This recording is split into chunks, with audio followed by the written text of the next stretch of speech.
Even if you were the one who went on by yourself, it is never pleasant to watch your ex move on. The original Real Housewives of New Jersey, after Joe Giudice served his sentence in prison, he was deported in the year 2020, which led to Teresa Giudice filing for divorce from him. Since then, she has tied the knot with Louis Rulas, and in the latter half of 2023, she became acquainted with her former partner's new girlfriend. Currently, she is revealing her true feelings over the encounter she had with her ex-husband's new woman love. If you want to know everything, keep reading. Fans are expressing their disapproval of Teresa Giudice's new husband. In 2016, Joe Giudice departed the Bravo show to serve his sentence, and since then, viewers have not seen him on the show. Instantaneously following his release in 2019, he was sent to Italy for deportation. It was made quite plain to Teresa Giudice that she would not uproot their 4 girls and pursue her husband if he were to be deported while they were married. It was stated in 2019 that Joe and Teresa were going to divorce, and the divorce was finalized in 2020.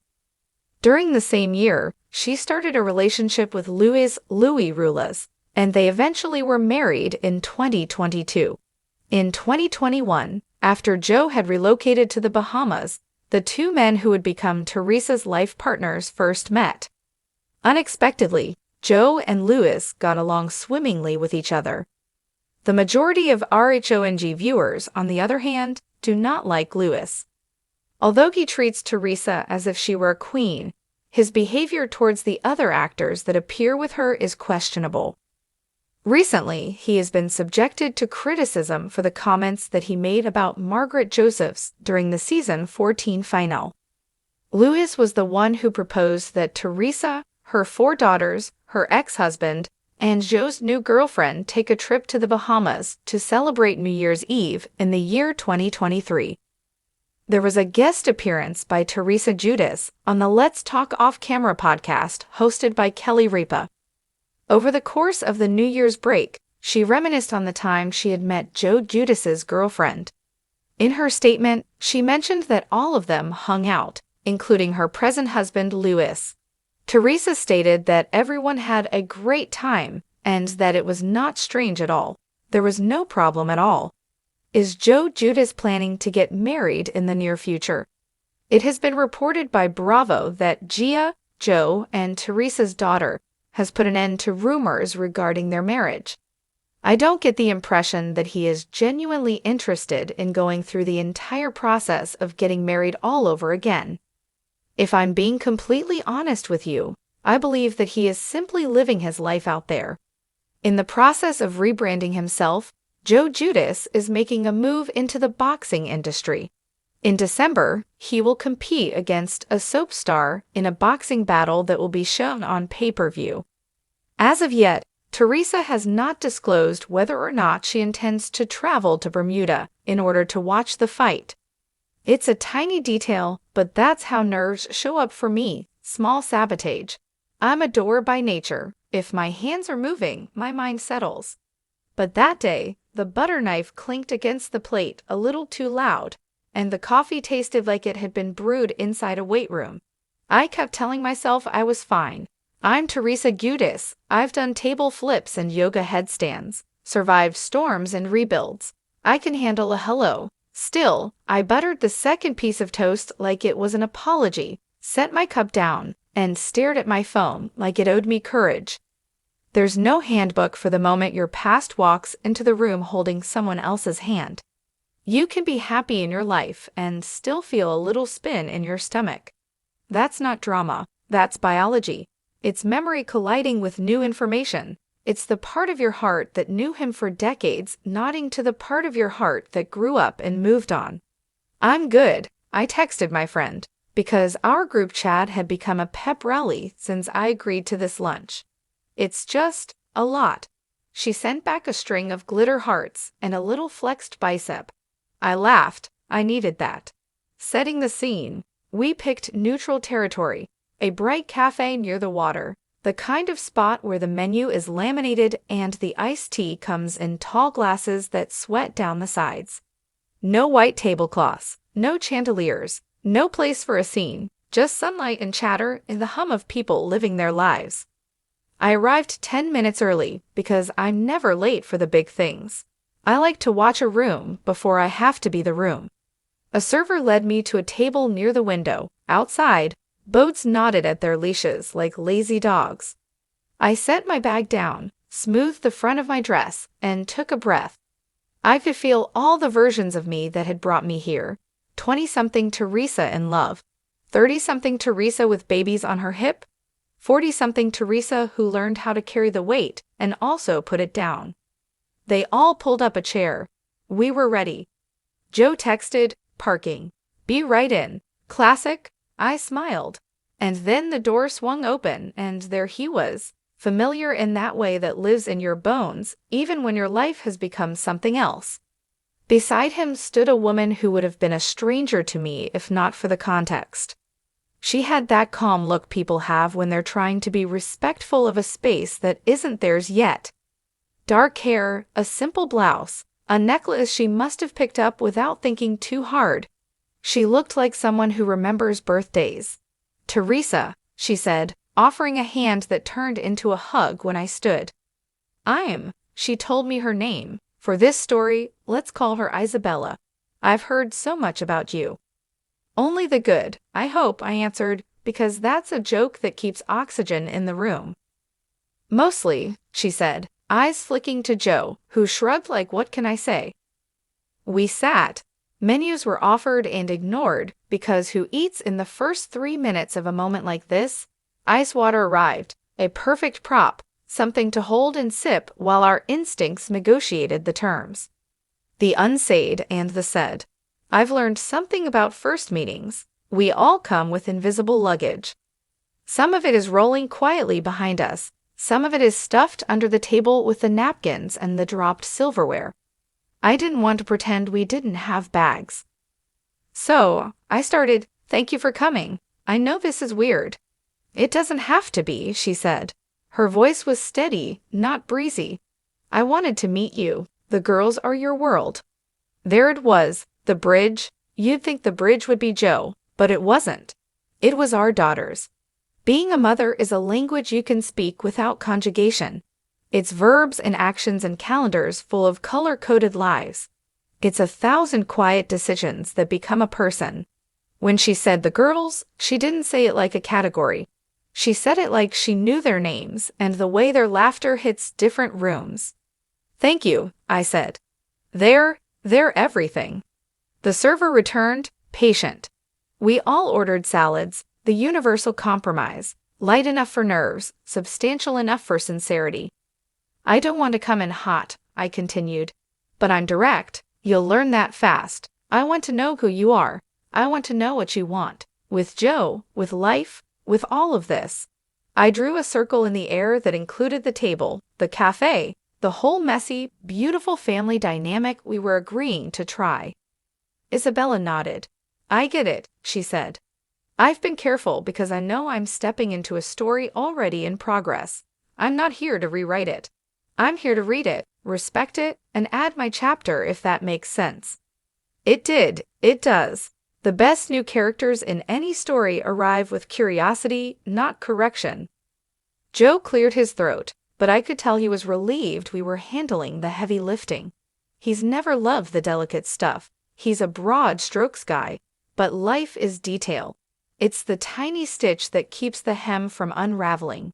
And this was a stitching day. Boundaries, not walls. I pulled out my mental note card, the one I'd written the night before when I couldn't sleep, the one that kept me from playing ping pong with my thoughts till sunrise. "I'm going to be clear," I said, leaning forward, "because that's the kindest thing. The girls don't need a replacement for anything. They have a mother. They have a father. They have a family. What they could use is a positive adult who shows up exactly as she is, who respects their pace, who understands that love is not a competition. You don't need to audition. There's no role to win. Just be steady. That's the gig." "I can do steady," she said, and it didn't ring false. "But I'll need your help. If I ever misstep, I want you to tell me." Directly, not through a chain of whispers. Direct is my brand, I said. And we laughed because you have to let light in when the talk gets tight. Same goes for you. If something I do or say feels off to you, tell me. We're adults. We can fix things in real time. Joe finally found his lane. This is good, he said, like a foreman signing off on a beam. This is what I hoped for. I looked at him then, really looked, and felt that odd blend of history and distance, respect and relief. We didn't work as a married couple in the end, but we did something else. We built 4 human beings we both adore, and that means our story is not over. It's just changed genres. The past walks in, politely salads arrived, beautiful in that way salads are when someone else makes them. Avocado fanned like a deck of cards, tomatoes shining like they'd been polished in the back. You're from a big family? I asked Isabella, letting the conversation widen. Big enough, she said. 2 brothers, 1 sister. Sunday dinners, loud opinions, the usual. So you're trained, I joked. We're a lot, in the best way. I figured, she said, smiling. I've seen a lot, and Joe's told me more. Oh God, I rolled my eyes. He better have told you the good and the real. The real, she said. Which is better than the good? I respected that answer. It's the answer of someone who understands that sugar only gets you to the first hour. Real feeds you for years. We talked about work, about yoga, about cooking, about holidays, and how they have a way of knocking on the door with a fistful of old feelings. I told her I believe in traditions because they anchor kids in a world that keeps moving. She told me she believes in making new ones because that teaches kids they can grow and still belong. I liked the math of that. Past plus present equals something sturdy. Outside, goals argued over a sandwich someone had abandoned on a bench.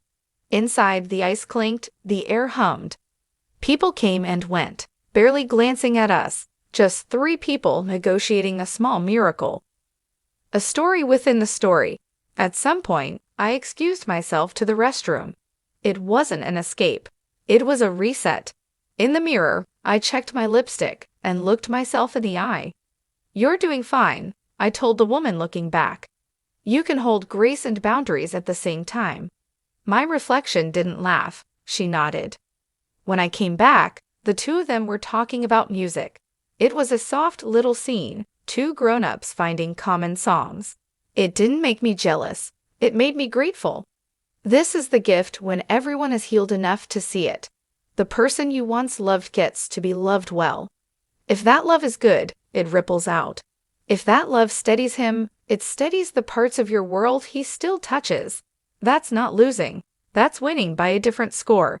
Can I ask you something personal? Isabella said after I sat. Sure. What was hardest and what surprised you most about all of this?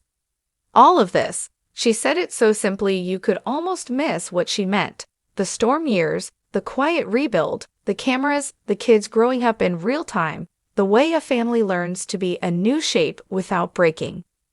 The hardest? I said. Letting go of the version of us I promised myself when I was young.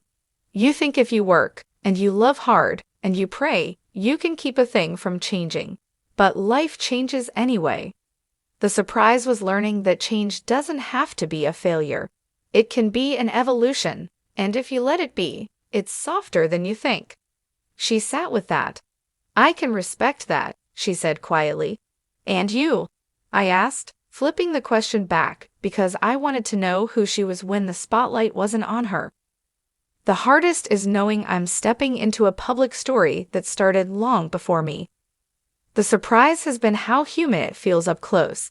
On TV, it's a lot. In person, it's just people trying to love each other well. We all laughed a little at that, because yes, it is a lot, and yes, it is just people. I'd told the girls about this meeting the night before.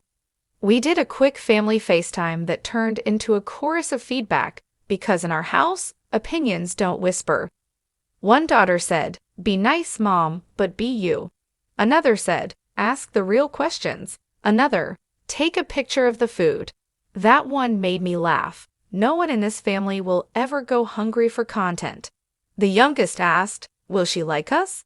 And the room went quiet in that way it does when a child points straight at the heart. "She'll be lucky to," I promised. Now, at the cafe, I brought them up again because motherhood is the compass that keeps the ship from spinning. "They're grown," I said, "but they're still my girls. Their comfort is my lying in the sand. I won't have them put in the middle. That's not a negotiation. They can build their own relationships with you at their pace, in their way." "Of course," Isabella said. "I wouldn't have it any other way." Joe reached for his water. "They're smart," he said proudly. "They'll tell you what they need. They always do." He wasn't wrong. Our daughters came into this world with opinions and left their pacifiers with to-do lists. A gentle test. When the plates were cleared and the server asked about dessert, I did something I wasn't planning to do. It wasn't calculated, it was instinct. "Gelato?" I suggested. "There's a place down the boardwalk that's been there forever. If we can make it through choosing flavors together, we can make it through anything." They both smiled, and we stood, gathering light jackets and the afternoon. On the walk, the breeze did what breezes do, carried away the leftover heaviness. It smelled like salt in sunscreen and new plans. We talked about nothing and everything. The best pistachio we've ever had, whether sprinkles are a personality trait, the proper ratio of espresso to gelato in an affogato. At the counter, I went first, hazelnut and dark chocolate, because I am a woman of habits and also of opposites. Joe got something ridiculous with cookie pieces and caramel, because he is still a kid when sugar is involved. Isabella chose lemon and strawberry, clean and bright, and in that moment I knew she'd thought about it. Not too sweet, not too heavy, something that plays nice with other flavors. It felt like a tiny metaphor. We walked and licked our spoons and let silence sit with us without trying to fill it. It wasn't awkward. It was the kind of silence that says, "Okay, we did the thing. We showed up. The earth didn't tilt off its axis." A memory, reframed. There was a bench near the end of the boardwalk. The paint was chipped, but it had a view you couldn't buy. We sat. For a minute, no one spoke. Then I said something I hadn't rehearsed.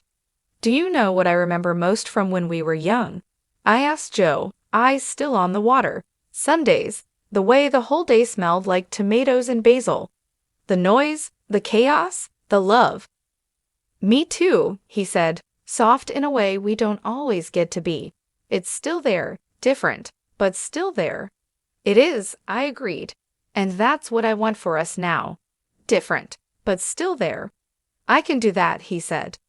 "I can too," said Isabella. "And me? I didn't have to say it. My being there said it for me." What we took home. Later, back in my car, I sat for a minute before turning the ignition. I texted the girls. "It went well. I'm proud of us. I love you." The dots danced, then hearts and relief and questions poured in. "Was she nice? What did you eat? How was Dad? Did you cry?" I did not, this time. I told them the truth. She was thoughtful. She listened. She looked me in the eye. She didn't try to be anything she wasn't. We set the tone. Respect, directness, no drama. Dad was good, awkward for the first few minutes, but he always warms up once the food arrives. "We'll take it slow. You'll set your pace. I'm here." After I hit send, I put the phone face down and took the longest breath of the day, the kind that empties you out and then pours you back in. In the days that followed, there were small, human aftershocks. A text from Isabella thanking me for the lunch and the kindness. A call from Joe, "You okay?" That turned into us laughing about the lemon-strawberry choosing a side in the sprinkles debate. A dinner with my daughters where the story got told in fragments, each of us putting a piece on the table until the whole picture came into focus. We didn't declare any big milestones. No new family selfies. No carefully captioned posts about blended blessings. I believe in letting good things grow roots before you show them the sun. But I also believe in speaking the lesson out loud when it lands in your hands. Here's mine. The lesson I carried out of the cafe. We are allowed to have chapters. We are allowed to love people for who they were to us, and also let them be loved by someone else when life turns the page. You can hold boundaries without building walls so high no one can see over them. You can be protective and generous at the same time. You don't have to pretend to be thrilled by a thing to do it with grace. You just have to be honest, and you have to lead with the part of you that wants your children's lives to be as peaceful and whole as possible. Meeting the woman your ex loves now is not a test of your composure. It's a bellwether for how you've healed. If you can sit across from her and see a person, not a threat, not a headline, not a ghost, then you've done your work. If you can say the real thing kindly, you've graduated to the class where love isn't just romance, it's stewardship. It's the care you take with other people's hearts because one day they will touch the hearts you love most. No one gets this perfectly. I won't pretend I drifted through that lunch like a saint. I had my internal moments. Memories like Polaroids flipping in a breeze, a flash of "oh, we used to," a flicker of "I didn't think I'd ever be here." But I didn't let those moments steer the car. I let them sit in the backseat while I kept my hands at 10 and 2 and my eyes on the road were actually on. And you know what? The road is good. It has some patches, a few bumps, sure, but it's lined with the faces of 4 girls who taught me how to keep moving with my heart open, even when the scenery changes. The quiet after. The week after the meeting, a package arrived at my door. Inside was a small plant in a simple white pot, a peace lily with a card that read, "For new roots and steady light. Thank you for the welcome." I set it on the kitchen counter, right where the sun hits in the morning. Every day, I water it a little, not too much. Things drown when you overdo it. I talk to it because I'm that woman now, the one who has learned that tending is not a job you do once. It's a practice. Sometimes, when I pass the plant on the way to pour coffee, I remember the burned toast and laugh. Then I picture lemon and strawberry, hazelnut and dark chocolate, caramel and cookie pieces in a paper cup by the water. I picture 3 people deciding to choose kindness like a flavor. No promises beyond the next scoop, no pressure to make it the best anyone's ever had. Just enough sweetness to make the moment soft.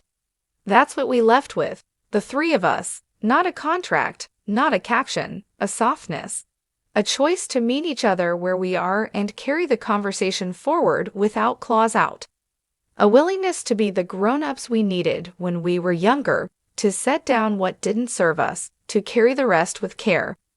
And if we forget, if life gets loud and old habits knock, we'll meet again, maybe at the same cafe, maybe at a table in a busy trattoria, maybe on aluminum chairs in a backyard with paper plates and red cups and music. We'll say the real thing again. We'll laugh, we'll adjust, we'll water the plant. Because the truth is simple, families don't end, they reorganize. Love doesn't vanish, it changes clothes. And the first time you meet the woman who will sit next to your ex at birthdays and graduations and dinners, where you all wind up telling the same stories, until the candles have melted into the tablecloth, you learn that you can handle it. Not because you're perfect, because you're willing. I was willing, she was too, and that made all the difference. So that's the story. Not a headline that bites, not a scene meant for reruns. Just a bright cafe near the water, a trio of salads, a walk to Gelato, and a conversation that laid a little foundation. The girls are still our true north, the compass still points home. The rest, we'll build it, one honest hello at a time.